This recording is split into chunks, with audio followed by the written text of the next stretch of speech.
Well, hello, friends. This is the TexAgs Rewind, and it's presented by Yeti Ethan Jones, who's our stats junkie here with us in a James Harden Philadelphia jersey. First time on the show. Good job today, buddy. Thank you. I had a great time. Thanks for having me. So Ethan did a couple things. He crushed us with some stats over the weekend with the Arkansas series in baseball, but then he brought us back up, which we appreciated. And what was the biggest positive that you took away from the season so far? Chase Lavalette, home runs, 11 this season, more than any other freshman in the past 5 years, 6 more than any other freshman in the past 5 years. Yeah. So he's been so impressive. He has been impressive. Eric Cassards at the News and Social Center. Favorite part of the show today? Favorite part of the show, definitely talking about the NFL draft. I love doing that. Yeah, NFL draft was good. Nick, can you tell us what else happened on the program today? Yeah, we had Chris Burke, Tom Hart. Chris Burke was awesome. Hopefully we can get him back on sometime soon. You said Chris Burke and Tom Hart, and Chris Burke was awesome. Does that mean Tom Hart wasn't great? Of course, Tom Hart was awesome. He referenced NASCAR today, so of course that was pretty awesome. Any NASCAR talk we can get on TexAgs Radio, I'm in. All right, everybody coming in with their own narrative in here, right? This dude with the Harden thing, you with the NASCAR. Eric, you brought in the NFL draft so you can tell everybody you're Mel Kiper. And me, well, I'm just a host. Watch the rewind. OB, softball had a great weekend. It'd have to be softball. And there were others, though, my friend. Really? Oh, yeah. Do you have anybody on your list? I don't. All right. Well, I'm going to give But I know the softball had a good weekend. Yeah, track and field was awesome. Well, I got a couple of track and fielders for you, right? The first one, Heather Abadi, pole vault. Am I saying that name correctly, Eric? I think Coach Henry says Abity, but he also, Abity? yeah, that's what it's called. Abity. All right, I apologize. Pole vault, number 5 performance in school history. She now holds the top 5 marks in A&M history. How about that? Yeah, it's almost 14 feet, right? Yeah. We're going to go with the next one, Julia Bell. Am I saying it correctly? Abel. Gosh, I have butchered everybody's name. Stable Abel, that's what we call her. That's her Stable nickname. Abel. Do you know what she did? Yes, she broke the Texas A&M steeplechase record.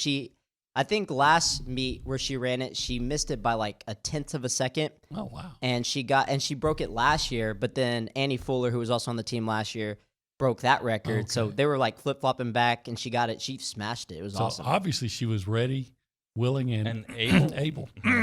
Nice. Nick, you want to tell us about Julia Cottrell's weekend, I should say? Yeah, she had a great weekend, obviously going 4 for 10, 4 bombs, 10 RBIs through that Missouri series and scored 4 runs. And 6 of those RBIs came on Sunday alone. Again, 2 home runs in that game. So, yeah, she's killing it. Obi, that's a weekend right there, right? Yeah. 10 RBIs, 4 home runs. Man, for some people, that's a season. Yep. And the other one I'm going to bring up is Andre Mills. You may not know who Andre Mills is, but he is a commit to Texas A&M basketball. Okay. He played in Bryan this weekend at the Adidas 3 Stripes Select Basketball Tourney. And in one of those games, he scores 20 points, 7 of 13 on the floor, going 4 of 5 from beyond the three-point line, 2 for 4 from the free throw line. He had 5 boards, 3 on the offensive side, and finished 6th in scoring, 5th in three-pointers made during this weekend's run. So I was okay with Bill O'Brien, the head coach. I hated Bill O'Brien, the general manager. Do you think they were 2 separate people, or it's the same guy? Like when he Same guy. would walk into the boardroom, it'd be a little bit different than when he was in the coach's office?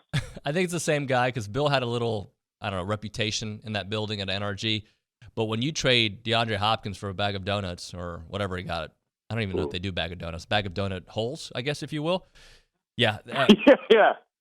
That was not a good trade. Hey, let me ask you about C.J. Stroud since we talked about the Texans. One of the things that people were coming out with him was he wasn't the smartest quarterback in this draft. But if you watch the way he processed information against Georgia, that guy I feel like he knows how to process. Yeah, I think it's hard for us as viewers to understand what is processing and what is game plan. What was drawn up in the 3 weeks prior to that game that was drilled into you in the meeting rooms, in the film room, and on the dry erase board, or whatever kind of learner you are, visual or otherwise, and on the practice field.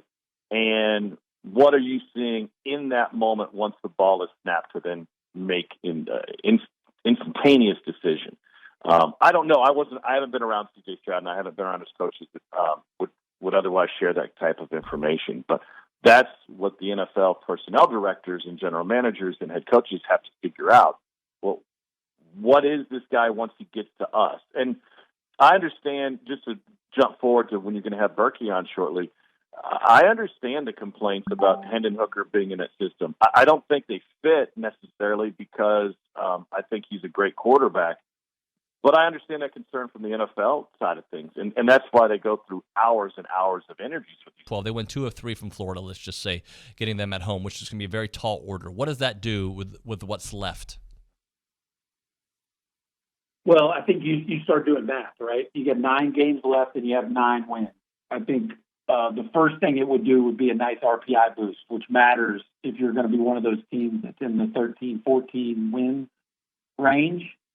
And so, 2 out of 3 gets you to 11 wins, which puts you at, really 3. You need 3 wins in the last 6 to be on easy street rolling into Monday. And I'm sure still they wouldn't feel great about it, but I think 14 wins in the SEC this year is going to get people in. I would be shocked because everybody's RPI is in the right position that if they get to 14 wins, I think they're in. So I think that's the math you're searching for. 2 of their last 3 series are at home, if that's correct, I believe. Yes, so sir. You should feel pretty good about being able to go 4-2 in those games, right? And so at that point, you really only need 1 on the road.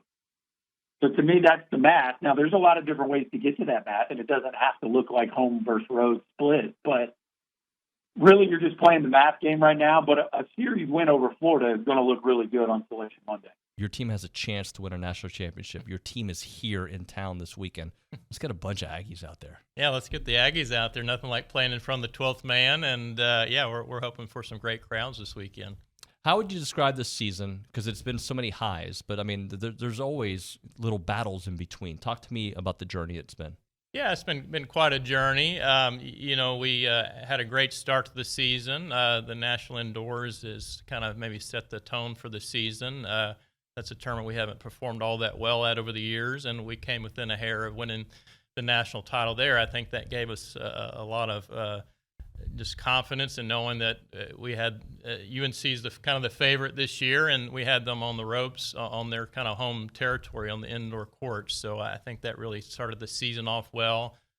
We had a great trip in Florida where we beat Ohio State again. We've beaten them twice now, and Carson went out early in the SEC season. That definitely shook us up a little bit there, and I think we really kind of responded to that really well. And this SEC season, it's brutal. All the traveling on the road trips, beating any team on their home courts. So the way we took care of business in the regular season was remarkable there. And it was definitely heartbreaking when we lost that finals to Georgia. But it doesn't feel good. But I really think we were using that as fuel and.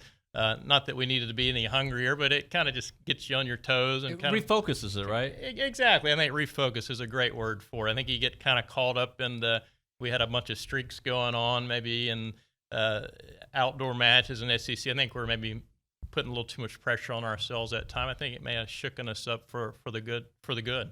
Well, and also I think there's something to be said about almost beating North Carolina, who's been the favorite all year long, getting the Ohio State victories, the wins that you have had this year, that you can beat anybody on any given day.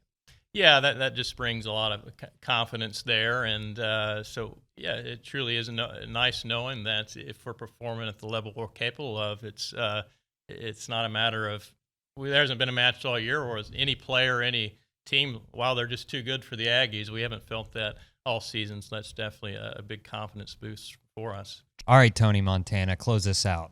All right, use that on the exit. Tell them what to do. Like, subscribe, share. I don't know. What else do we do? Comment. Yeah. Tell grandma. Yeah, tell all your friends, your mom, everyone, your dog even. What about your dad? I don't know. It's up to you. All right, tell them. Thanks for watching.